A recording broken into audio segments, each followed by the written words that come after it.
দারোগাবাবু এবং হাবু ভবানীপ্রসাদ মজুমদার। থানায় গিয়ে সেদিন ভোরে বললে কেঁদেই হাবু, নালিশ আমার মন দিয়ে খুব শুনুন বড়বাবু। চারজন ভাই আমরা একটা ঘরেই থাকি, দুঃখে আমি সারা দিন রাত ভগবানকেই ডাকি। বদ্দা ঘরে 7টা বেড়াল, পোষেন ছোট বড়, মেজদা পোষেন 8টা কুকুর, যতই বারণ করো।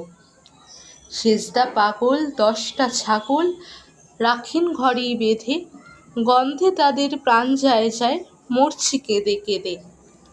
দারোগাবাবু বললে হাবু, তোমরা কি সব ভুলো, সদাই খুলে রাখবে ঘরের জানলা দরজাগুলো। শুনেই হাবু বেজায় কাবু, বললে করুণ সুরে, দেশ্য পোষা পায়রা আমার যাবেই যে সব উড়ে।